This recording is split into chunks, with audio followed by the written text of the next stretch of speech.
के बाद Stokes law देखा था। लास्ट वीक में हमने क्या देखा था? विस्कोसिटी देखा,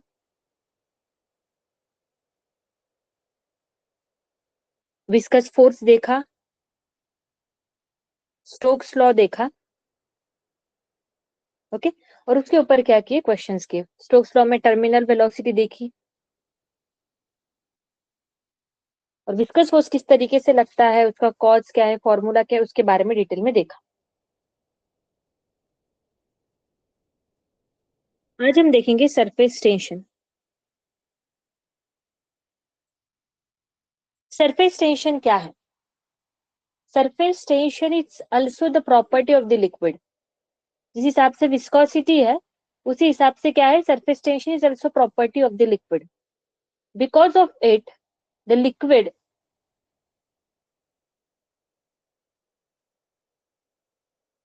try to occupy the minimum surface area, and because of that it's behave like a stretch membrane.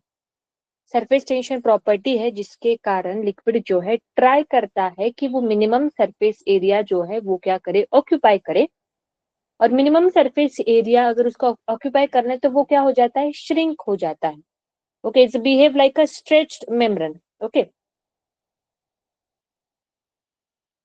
तो ये प्रॉपर्टी क्यों आती है, कहाँ से आती है, उसका कॉज क्या है, वो भी हमें देखना है।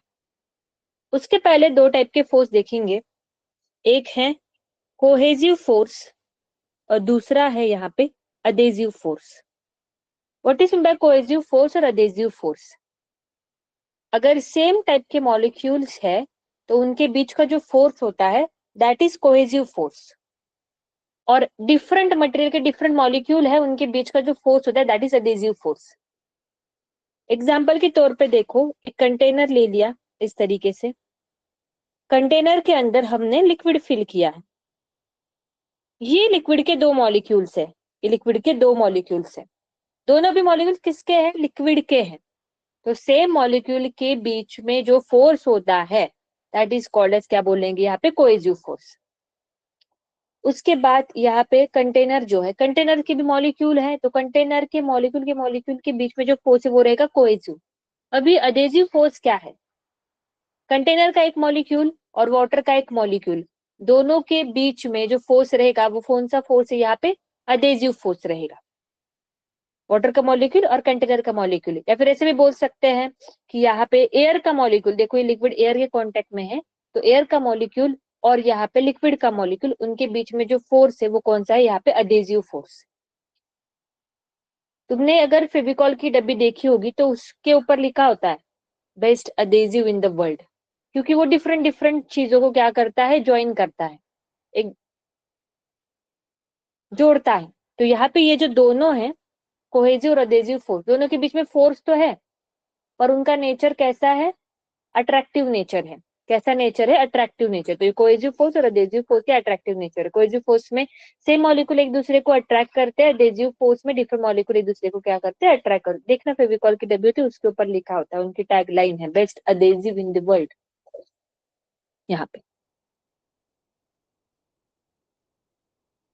तो वाटर के जो मॉलिक्यूल्स है, अभी ये कैसे अराइज होता है सरफेस टेंशन का फोर्स?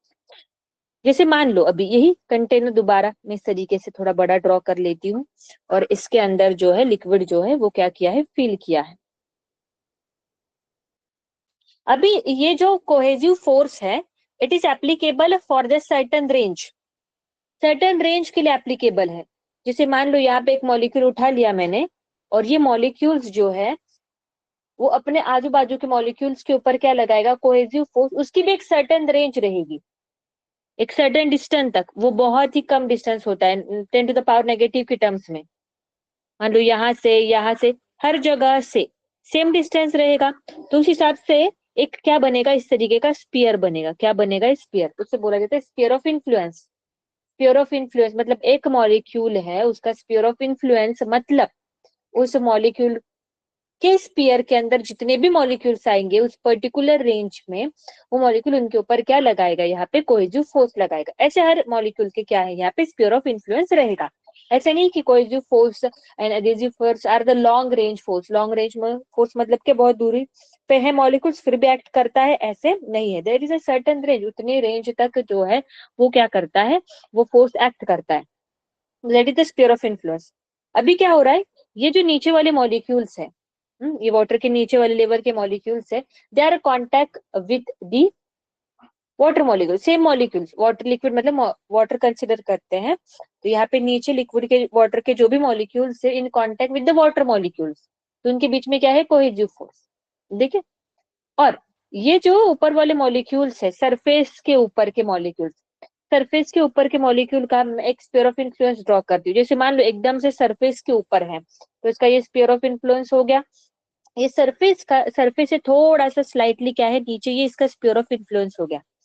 अगर थोड़ा सा ध्यान देंगे तो इसका आधा स्फीयर ऑफ इन्फ्लुएंस कैसे है, एयर में है, आधा स्फीयर ऑफ इन्फ्लुएंस कहाँ पे है, यहाँ पे वाटर में है।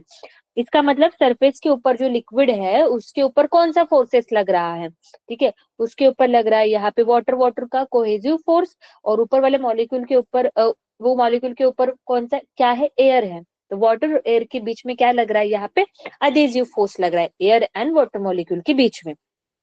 तो वाटर मॉलिक्यूल क्या चाहेगा, वाटर मॉलिक्यूल क्या चाहेगा, मैं किसके साथ रहना चाहता हूँ, वाटर मॉलिक्यूल के साथ, उसको नहीं रहना है एयर मॉलिक्यूल के साथ, जो साथ वाले उनके साथ ही रहना है, ठीक है, उसको स्टेबल रहना तो उनके साथ रहना है।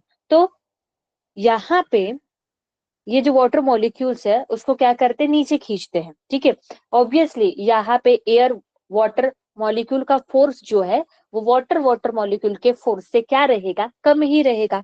तो यहाँ पे नेट डाउनवर्ड फोर्स कैसे लगता है, नीचे लगता है।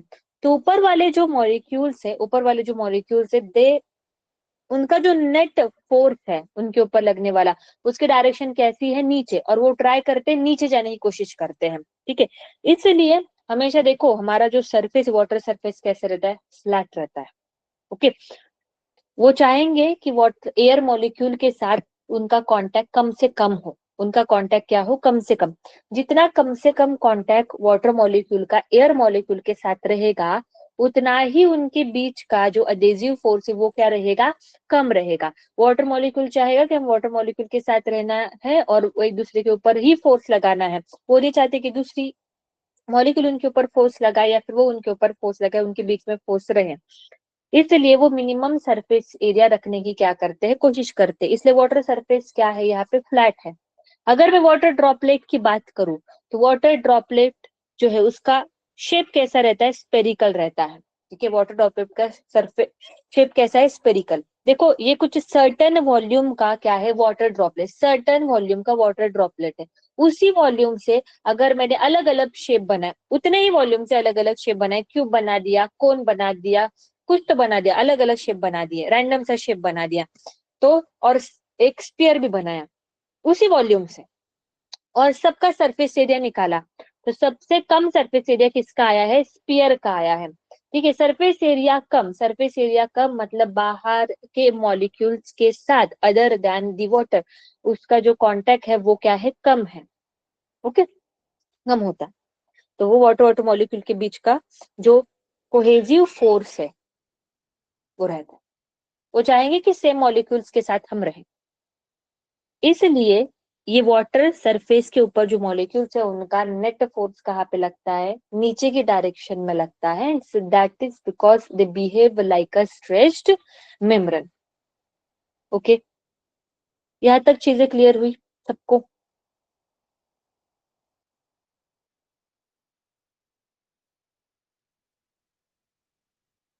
तो ये जो सरफेस टेंशन है, ये सरफेस टेंशन के फोर्स के बारे में बताना है, ठीक है, सरफेस टेंशन का फोर्स कितना एक्ट करता है। चलो निकालते हैं। अभी ये वाटर सरफेस को मैं ऊपर से देख रही हूँ, ठीक है, तो ऊपर से वाटर सरफेस मान लो कुछ इस तरीके से दिख रहा है, ऊपर से वाटर सरफेस को देख रहे हैं। यहाँ पे मैंने एक इमेजिनरी लाइन खींच दी, यहाँ पे क्या कर दी मैंने, इमेजिनरी लाइन खींच दी इसके ऊपर। वो जो इमेजिनरी लाइन है उसकी लेंथ कितनी है, यहाँ पे एल, जो इमेजिनरी लाइन है उसकी लेंथ कितनी है, यहाँ पे एल है। और उसके ऊपर क्या लग रहा है, यहाँ पे फोर्स लग रहा है, उसके ऊपर क्या लग रहा है, यहाँ पे फोर्स लग रहा है। ये इमेजिनरी लाइन हमने सरफेस के ऊपर खींची और उसके ऊपर क्या लग रहा है, फोर्स लग रहा है, that force acting on the line, ठीक है, force acting on the line is shown by like this. Okay, इस तरीके से क्या लग रहा है यहाँ पे, फोर्स लग रहा है, स्ट्रेच मेम्ब्रेन की तरह बिहेव कर रहा है. And this force is directly proportional to the length of the line. यहाँ पे proportionality constant आएगा. That proportionality constant is called as surface tension. Surface tension is given by force acting per unit क्या हो गया यहाँ पे length. So surface tension can be also defined as the force acting per unit length of the imaginary line drawn on the liquid surface, and this direction of the force is being perpendicular to this line and tangential to the surface. Okay, and it is denoted by, किससे भी denote कर सकते हैं, इसको S से denote कर दे. Surface tension है तो इसको एक काम करते हैं, सिग्मा की जगह एस से डिनोट करते हैं. किसी किसी बुक में उस सिग्मा सिंबल से भी डिनोट किया, सिंबल है कोई भी कैसे यूज हो सकता है.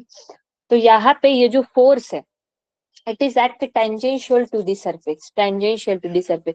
सीधी सी बात है, उसको सरफेस को हम स्ट्रेच कर रहे हैं, सरफेस को क्या कर रहे हैं यहाँ पे, स्ट्रेच कर रहे हैं. ठीक है, जैसे मान लो कोई एक कपड़ा है, कपड़ा रखा हुआ है, दोनों एंड से उसको पकड़ लिया, दोनों एंड से पकड़ लिया और ऐसे खींच रहे हैं. या फिर तुम्हारा कागज है, ठीक है, तुम्हारे पास कागज है, कागज के दोनों एंड को पकड़ लो और इस तरीके से खींचो, खींचो ऐसे, उसको खींचोगे तो दैट जो फोर्स एक्ट कर रहा है that is tangential to the surface. Okay, और जो इमेजिनरी लाइन खींची है उसके ऊपर perpendicular to that line, that's why they behave like a stretch membrane. और सरफेस टेंशन का कॉज क्या है, सरफेस टेंशन का कॉज है because of the intermolecular force. Molecules चाहेंगे कि हम सेम मॉलिक्यूल्स के साथ रहें, दैट्स व्हाई वो सराउंडिंग के साथ अपना कांटेक्ट क्या करते हैं, कम करते हैं, सराउंडिंग के साथ अपना कांटेक्ट कम करते हैं. For that they minimize their surface area, minimize their surface area and behave like a stretch membrane, stretch membrane. Okay, इस तरीके. तो यहाँ पे surface tension is a scalar quantity. Surface tension is given by force acting per unit length, उसका unit newton per metre. उसका CGS unit क्या आएगा यहाँ पे, डाइन पर सेंटीमीटर. डायमेंशन आप लोग निकाल सकते हो, फोर्स का डायमेंशन डालो, लेंथ का डायमेंशन डालो, ओके, आ जाएगा. It is a scalar quantity. Surface tension क्या है यहाँ पे, स्केलर क्वांटिटी. यहाँ तक चीजें क्लियर हुई कि नहीं हुई, बता. रिएक्ट करना है तुम लोगों को, ओके.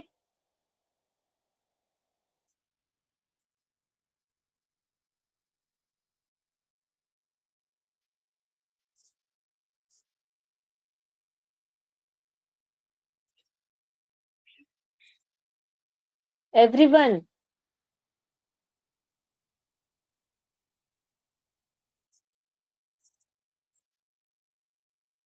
ओके. अमृतसर स्कूल, बाकी लोग ओके. संगरूर स्कूल,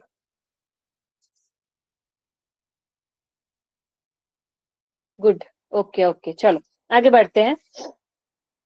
देखो यहाँ पे force acting per unit length, length मतलब कौन सी किस तरीके से क्या है वो देखो. मान लो यहाँ पे सरफेस है, ये सरफेस वाटर सरफेस है, जैसे कंटेनर है, कंटेनर के अंदर लिक्विड भरा है और मैं ऊपर से देख रही हूँ, ऊपर से देख रही हूँ तो मुझे सरफेस इस तरीके से दिखेगा. ओके, इस सरफेस के ऊपर मान लो मैंने इस तरीके का सरफेस रखा हुआ है. ओके, इस तरीके का क्या रखा है, मान लो रॉड रखा है, इस तरीके का क्या रखा हुआ है यहाँ पे, रॉड रखा है. थोड़ा सा अगर ऑब्जर्व तुमने किया होगा, एकदम लाइट वेट, एकदम लाइट वेट वाला जो है हमने क्या रखा है यहाँ पे, रॉड. रॉड भी नहीं बोल सकते, या फिर ये बोलते तिनका होता है ना एक, ठीक है, वो घास का तिनका, कि उसको रखा है हमने, और उसको हम स्लाइटली उठाने की कोशिश कर रहे हैं वाटर सरफेस से, तो हमें इस तरीके का दिखाई देता है. देखो, अगर आप लोगों ने ऑब्जर्व किया होगा या फिर कर भी सकते हो, लेक्चर होने के बाद ऑब्जर्व करो. इसको थोड़ा सा अगर मैंने ऊपर उठा दिया इस तरीके से, अगर मैंने इसको थोड़ा सा ऊपर उठा दिया तो जो है ना, ऐसे लिक्विड भी उसके साथ ऊपर उठता है. देखो, ऐसे लिक्विड भी उसके साथ ऊपर उठता है. उसके पीछे का रीजन क्या है? Surface tension. क्यों? बिकॉज सरफेस है, वाटर सरफेस है, थोड़ा सा लिफ्ट होते ऊपर, आराम से उठाना, एकदम से नहीं उठाना, हाँ नहीं तो नहीं समझ में, एकदम धीरे से उठाना है।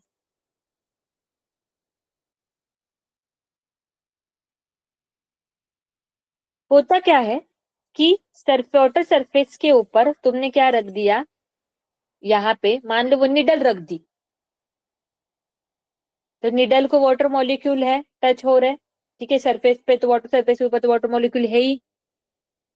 क्या हुआ, तुमने निडल को ऊपर उठाने की कोशिश करी, तो निडल को जो वाटर मॉलिक्यूल्स लगे हुए हैं, ठीक है, उनको वाटर का सरफेस क्या करेगा, खींचने की कोशिश करेगा, क्योंकि तुम उसको उससे दूर कर रहे हो, और उसकी मेम्ब्रेन जो है उसे क्या कर रहे हो, डिस्टर्ब कर रहे हो, इसलिए वो क्या करेगा, किसी एक पर्टिकुलर फोर्स से उसको खींचेगा नीचे की तरफ, इसलिए इस तरीके से हमें दिखता है।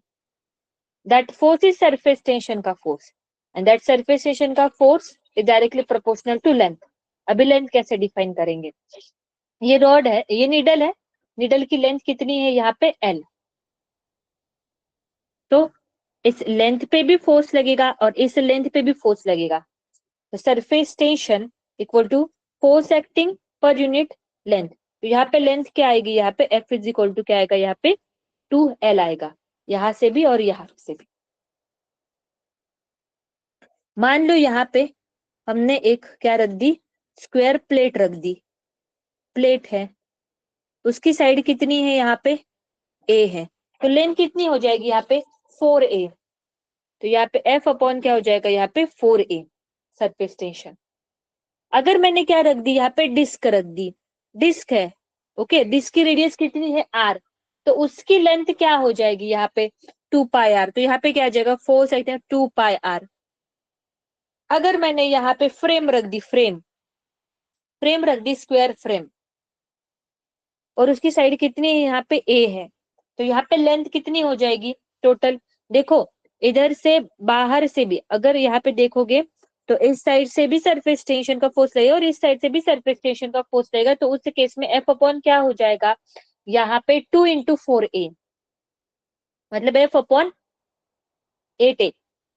और अगर मैंने क्या ले ली, यहाँ पे रिंग ले ली, तो इनर सरफेस से भी लगेगा इस तरीके से फोर्स, और यहाँ पे इस आउटर सरफेस से भी लगेगा, तो that is F upon 2 in bracket 2πr, मतलब F upon 4πr, F upon 4πr, इतना क्या रहेगा, फोर्स रहेगा। ध्यान देना है आप लोगों को किस तरीके से लेंथ कंसिडर करनी है, okay.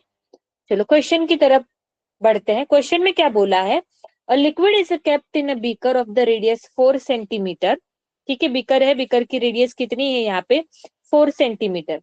Consider the diameter of the beaker on the surface of the water, ठीक है, find the force by which surface on the one side of the diameter pulls the surface on the other side, surface tension of the liquid is, okay, surface tension कितना दिया है, 0.075 newton per metre. Liquid is kept in a beaker of radius 4 centimetre, ठीक है, consider the diameter of the beaker on the surface of the water.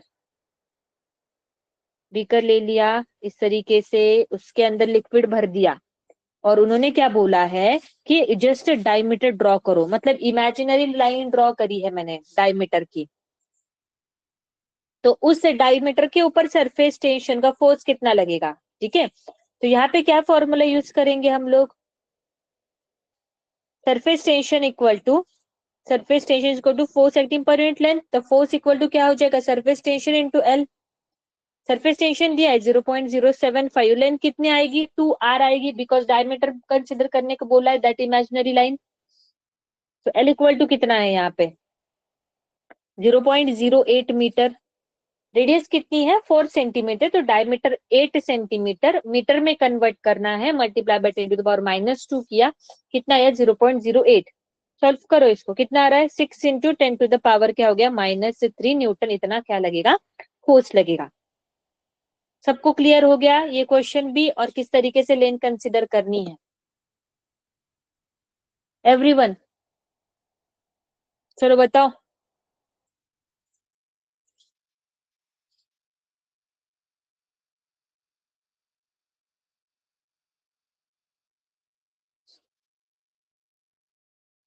Everyone, okay, Talwara school, good. फटाफट react किया करो।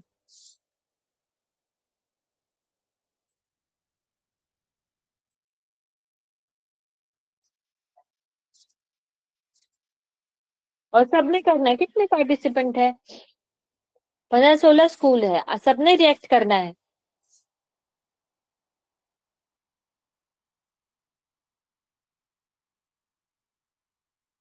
चलो आगे बढ़ते हैं। Surface energy, what is surface energy? देखो, the free surface of liquid always has a tendency to contract and to be in a minimum surface area. Okay, liquid का जो फ्री सरफेस है, फ्री सरफेस मतलब जो air या फिर other medium के contact में, दैट फ्री सरफेस हमेशा मिनिमम सरफेस एरिया रखने की कोशिश करता है, इसलिए उसकी टेंडेंसी है कॉन्ट्रैक्ट होने की। अगर मुझे उसका सरफेस एरिया बढ़ाना है, सरफेस एरिया क्या करना है? बढ़ाना है, खींचना है, बड़ा करना है उसको, तो क्या करना पड़ेगा? वर्क करना पड़ेगा, work has to be done. और जो हम वर्क करेंगे, that work will store in that surface film, उसको सरफेस फिल्म बोलेंगे, दैट सरफेस को, that work is store in the surface film of the liquid as the potential energy. Work is equal into potential energy ना, work is negative potential energy, work power energy chapter में हमने देखा। So that potential energy per unit area of the surface film is called as surface energy. Okay? क्या बोला मैंने यहाँ पे? Liquid है, लिक्विड की नेचुरली टेंडेंसी है कॉन्ट्रैक्ट, लिक्विड सरफेस की नेचुरल टेंडेंसी है कि कॉन्ट्रैक्ट होके रहना है, आराम से है। हमारी इच्छा है हम उसको विमन को स्ट्रेच करेंगे। बोलोगे अभी स्ट्रेच कैसे कर सकते हैं? देखो यहाँ पे सोप बबल होता है ना, सोप बबल, सोप बबल कुछ पर्टिकुलर शेप का है, it's made up of liquid. खेलते होंगे सोप बबल के साथ, ब्लो कर रहे हो, धीरे धीरे धीरे धीरे ब्लो करते हो कि नहीं? धीरे धीरे धीरे धीरे क्या होते जाता है? वो बड़ा होते जाता है, मतलब उसकी मेम्ब्रेन क्या होती जाती है? स्ट्रेच होती जाती है। ओके, तो उसकी मेम्ब्रेन धीरे धीरे स्ट्रेच हो रही, बड़ी हो रही, तो उसके लिए क्या करना पड़ेगा? वर्क करना पड़ेगा, सीधी सी बात है। मॉलिक्यूल्स एक जगह से दूसरी जगह ही तो जा रहे हैं, स्ट्रेच हो रहा है तो वर्क तो होगा ही। तो वर्क हो रहा है, and that work is store as a potential energy in the surface, and that potential energy per unit area of the surface film is called as surface energy. Okay, तो बस formula क्या याद रखोगे? Surface energy equal to work done in increasing the surface area divided by increase in the surface area, increase in the surface area. उसका ऐसा unit क्या आएगा? Joule per metre square, because energy per work done per unit area है ना, joule पर। Okay, आगे बढ़ते हैं। अभी हमें क्या बताना है? Relation between the surface tension and surface energy. अभी सरफेस एनर्जी क्या होता है? Work done, surface energy equal to work done upon increase in area. Okay, surface energy equal to work done increase in area, delta A से denote करेंगे, initial final minus initial. Okay, surface tension क्या होता है? Surface tension force acting per unit length हो गया, तो force is equal to क्या हो जाएगा? सरफेस टेंशन इंटू क्या हो जाएगा यहाँ पे? लेंथ, 12। यहाँ पे एक डेरिवेशन है, ओके, उस पर हमें नहीं जाना है। जो नीट के हिसाब से हमें क्या करना है? फॉर्मूला याद रखो यहाँ पे, ये डिस्क्रिप्शन मैंने क्यों दिया कि सरफेस टेंशन का क्या, कहाँ से कॉज क्या है, उसके बाद सरफेस एनर्जी क्या है, क्योंकि स्टेटमेंट वाइज क्वेश्चन पूछे जाते हैं तो उसके लिए हमें फैक्ट्स पता होने चाहिए, स्टेटमेंट वन करेक्ट है या नहीं है ये पता होने चाहिए, इसलिए चीजें बतानी पड़ती है। तो सरफेस टेंशन और सरफेस एनर्जी के बीच का रिलेशन क्या है? Surface energy equal to work done upon surface area equal to क्या आ जाता है यहाँ पे? Surface tension. ओके, तो यहाँ पे work done upon change in area equal to surface energy equal to क्या होता है यहाँ पे? Surface tension. मतलब जो मेम्ब्रेन है उस मेम्ब्रेन को स्ट्रेच करने के लिए हम कितना वर्क करते हैं, that work is given by surface tension. Surface tension है, ऐसे डिनोट किया था, टी से भी डिनोट कर सकते हैं। Surface tension into change in क्या हो गया यहाँ पे? एरिया हो गया। यहां तक ऑल क्लियर?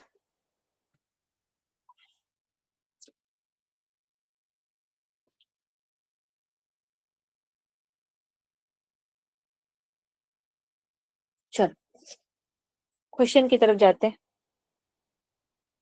ये एरिया नहीं है, ये चेंज इन एरिया है, फाइनल माइनस इनिशियल।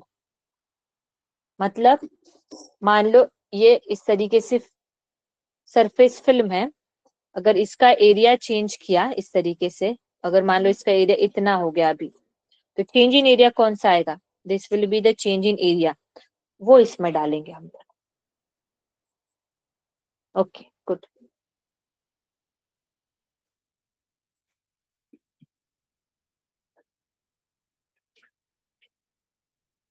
देखो क्वेश्चन में क्या बोला है, how much work will be done in increasing the diameter of the soap bubble from 2 centimetre to 5 centimetre. Surface tension of the soap solution is given 3 into 10 to the power -1। Diameter increase हो रहा है 2 centimetre to 5 centimetre, मतलब R1 equal to कितना है यहाँ पे? 1 centimetre, और R2 equal to कितना है? 2.5 सेंटीमीटर। ओके, तो क्या पूछा है? वर्क डन पूछा है। Work done is given by surface tension into change in area. Surface tension की वैल्यू है, चेंज इन एरिया अभी क्या कंसिडर करोगे? शेप कौन सा है? सो बबल है, बबल स्पेरिकल होता है, स्पेरिकल स्पीयर का सरफेस एरिया क्या है? That is 4 pi r square. तो यहाँ पे क्या हो जाएगा? 4 पाई r2 स्क्वायर माइनस 4 पाई r1 स्क्वायर। 4 पाई कॉमन निकाल लो, 3 into 4 पाई, ये क्या हो जाएगा? R2 स्क्वायर माइनस क्या हो जाएगा? R1 square. वैल्यू पुट करो यहाँ पे, सभी की वैल्यू पुट करनी है, ठीक है। सरफेस टेंशन की 4 पाई r2 की वैल्यू निकाल के दी, सॉल्व करो उसको, आंसर कितना आता है? 3.96 इंटू 10 to the power -4 क्या हो जाएगा? जूल। कर सकते हो, कैलकुलेशन ही करना है, ठीक है। आगे बढ़ते हैं, अभी हम बात करेंगे excess pressure inside the soap bubble. Excess pressure inside the soap bubble. Soap bubble जो है, बबल हो जाने दो या फिर ड्रॉप हो जाने दो, ओके, उनके अंदर क्या रहता है? एक्सेस प्रेशर रहता है। एक्सेस प्रेशर मतलब क्या? देखो, मान लो इस तरीके का एक ड्रॉप कंसीडर कर लेते, या फिर बबल, जो कंसीडर कर, बबल कंसीडर करते। ये बबल मैंने ड्रॉ किया है, इसके अंदर का प्रेशर P है और बाहर का प्रेशर क्या है? P0। बाहर का प्रेशर क्या रहेगा? एटमॉस्फेरिक प्रेशर रहेगा। एटमॉस्फेरिक प्रेशर कितना है? P0। बबल के अंदर और बबल के बाहर प्रेशर क्या होता है? अलग अलग होता है। तो प्रेशर कहाँ पे ज्यादा होता है? बबल के अंदर जो है प्रेशर क्या होता है? ज्यादा होता है। क्यों ज्यादा होता है? देखो, ये है हमारा सरफेस, सरफेस के ऊपर जो भी लिक्विड का सरफेस है उसके ऊपर सरफेस टेंशन का फोर्स कैसे एक्ट करता है? टेंजेंशियली एक्ट करता है, ठीक है। टेंजेंशियली एक्ट करना मतलब देखो मैं ड्रॉ करती हूँ, इस तरीके से टेंजेंशियली फोर्स क्या हो रहा है? एक्ट हो रहा है। तो यहाँ पे जो नेट फोर्स है नेट फोर्स की डायरेक्शन किस तरफ आई, नेट फोर्स की डायरेक्शन आ रही इस तरीके से अंदर की तरफ, और फोर्स उस एरिया के ऊपर लग रहा है, और force acting per unit area क्या होता है यहाँ पे, प्रेशर, और फोर्स ज्यादा अंदर की तरफ लग रहा है, इसका मतलब अंदर की तरफ प्रेशर जो है वो क्या रहेगा, ज्यादा रहेगा। बबल के अंदर प्रेशर जो है वो क्या है, ज्यादा है, बाहर क्या है, कम है। तो प्रेशर कितने से ज्यादा है वो हमें बताना है, मतलब pressure difference, that is P minus क्या हो जाएगा यहाँ पे, पी नॉट। अगर यहाँ पे ड्रॉप है तो ड्रॉप का मतलब क्या है, ड्रॉप मतलब क्या है, अंदर भी क्या है यहाँ पे वाटर है, और बाहर क्या है यहाँ पे एयर है, तो उनके बीच का प्रेशर डिफरेंस कितना होता है, यहाँ पे ये ड्रॉप है। ओके, तो ड्रॉप पे एक्सिस प्रेशर कितना है, P minus P naught, 2t by क्या हो गया यहाँ पे, आर कितना होता है, 2t बाय क्या हो गया यहाँ पे, आर। पी क्या है यहाँ पे, सरफेस टेंशन, आर क्या है यहाँ पे, रेडियस ऑफ दी क्या है यहाँ पे, ड्रॉप। और अगर बबल है तो बबल केस में क्या है, दो सरफेस है, बाहर से भी सरफेस है, अंदर से भी सरफेस है, ठीक है। तो उनके ये क्या है, बबल, तो बबल एक्सेस प्रेशर कितना है, P minus P naught equal to 4t by कितना है यहाँ पे, आर। आर क्या है, radius of the wave, T क्या है यहाँ पे, सरफेस टेंशन। ओके, यहाँ तक चीजें क्लियर हुई क्या आप लोगों को, एवरीवन? ओके गुड, यहाँ तक जितना हुआ है उतना रिवाइज करके आओ। कल आओगे, कल क्या रिवाइज करके आओगे, angle of contact, capillary rise, ये चीजें क्या करनी, रिवाइज करके आनी है। कुछ दिक्कत है, सबको समझ में आया, एवरीवन? सबको रिएक्ट करना है, बस दो तीन स्कूल रिएक्ट करती, बाकी लोग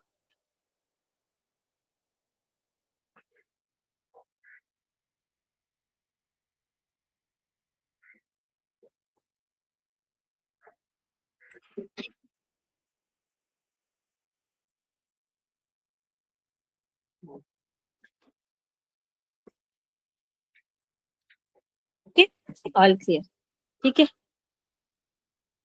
मिलते कल।